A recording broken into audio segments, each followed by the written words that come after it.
Britain may have won the Battle of Britain, but it was still immensely vulnerable.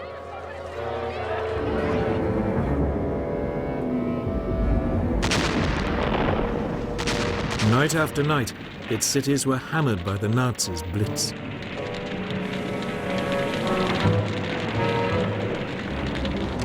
Its supply lifelines at sea were under constant assault.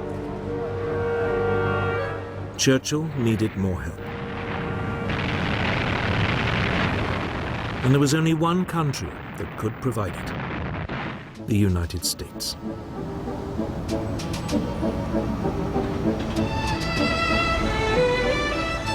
By 1940, the US had recovered from the Great Depression and the economy was booming again. It had immense reserves of manpower and unrivaled industrial strength. But the people of the United States were utterly opposed to becoming involved yet again in Europe's wars. In July 1940, a poll showed that only 8% of them were willing to enter the war. Undeterred, Churchill lobbied the US president, Franklin Delano Roosevelt. Roosevelt had long admired Churchill for his outspokenly anti-Nazi views, and the two men shared an interest in naval affairs. Roosevelt had been Undersecretary for the US Navy in 1917. After he became president, Roosevelt kept in touch with Churchill. The two began a correspondence, Churchill signing himself former naval person. For all his avuncular image, Roosevelt had no illusions that German aggression would one day suck America into the war. So he began the long job of preparing American public opinion. I am a pacifist, but I believe you and I will act together to protect and to defend our science, our culture, our American freedom, and our civilization. In July 1940, he got approval for a massive expansion of the US Navy, including the building of 6 large battleships and a new class of aircraft carriers. The following month, Congress agreed that the National Guard and other reserves should be called up for 1 year's active duty. And in September, the large expansion of the 150,000-strong US Army was agreed, with a limited number of conscripts being chosen by lottery. The first number drawn by the Secretary of War is serial number 158. That same month, Roosevelt announced a deal under which the US would supply Britain with 50 World War I destroyers in return for 99-year leases on bases in Newfoundland and the Caribbean. The British Navy, desperate for more escorts to fight the U-boats, began taking them over within days of the deal being signed. The clearest sign that Roosevelt was slowly winning the argument came in the November 1940 presidential election, when he convincingly defeated the isolationist Wendell Willkie with 27 million votes to 22 million.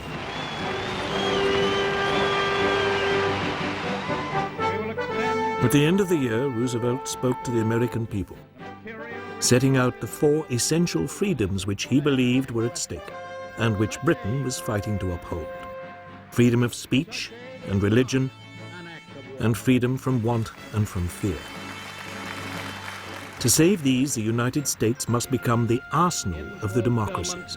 In other words, it must arm Britain.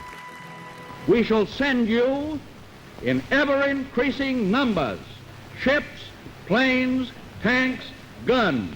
That is our purpose and our pledge.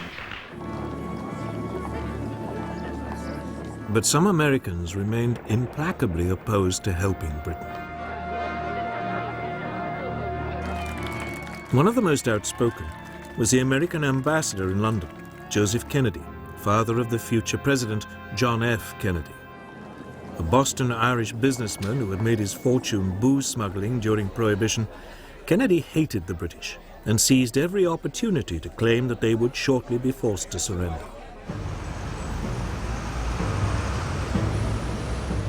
However, Kennedy's virulence was counterbalanced by the growing admiration many Americans felt for the bravery shown by the British people during the Blitz.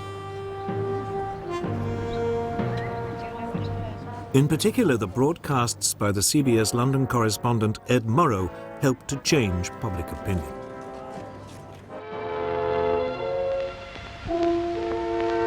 This is London. I remember the evening of Sunday, December 29th. It was just like any other winter evening. The first bombers were over London at about 6:30.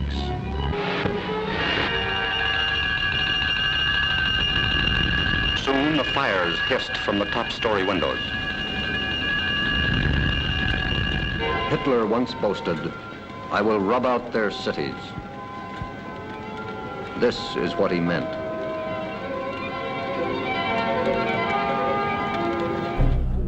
Encouraged by his electoral success, in January 1941, Roosevelt introduced his so-called Lend-Lease Bill.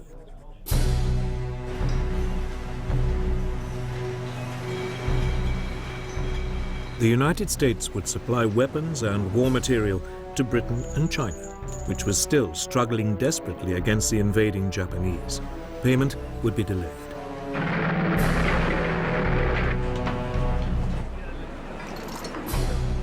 Roosevelt likened Lend-Lease to lending a neighbor a hose to put out a fire. He would worry about the payback later. Roosevelt was also being canny.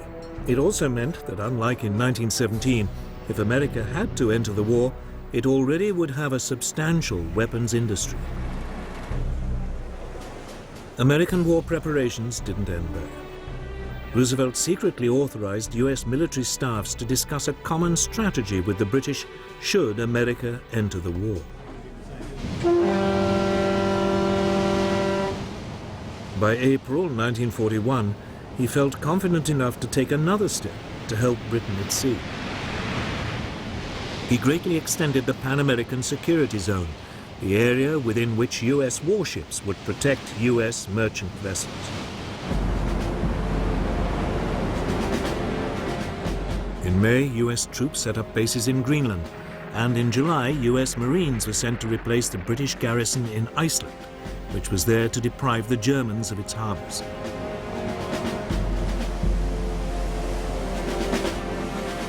The US Navy also began providing limited convoy escorts, particularly for US ships carrying Lend-Lease materials.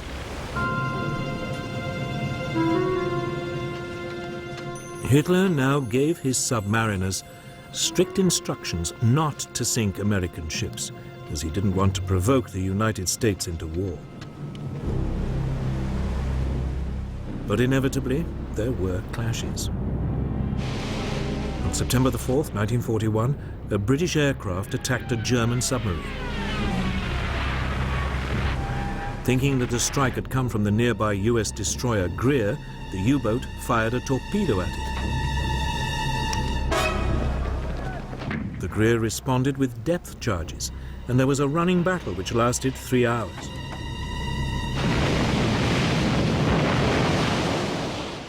Neither vessel was sunk, but the tension was mounting. On November the 17th, the destroyer USS Kearney was hit by a torpedo while on convoy duty off Iceland. The U-boat commander claimed it was an accident. He'd been firing at a British ship and the Kearney had got in the way. But 11 US sailors were dead, and the destroyer only just made it back to port in Reykjavik. Roosevelt protested, and the US press was outraged. However, the American public remained resolutely opposed to going to war. Within weeks, at the end of 1941, the situation was reversed in a single day.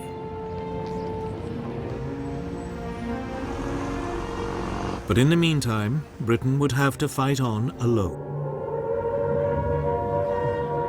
And luckily, it had an astonishing weapon to hand.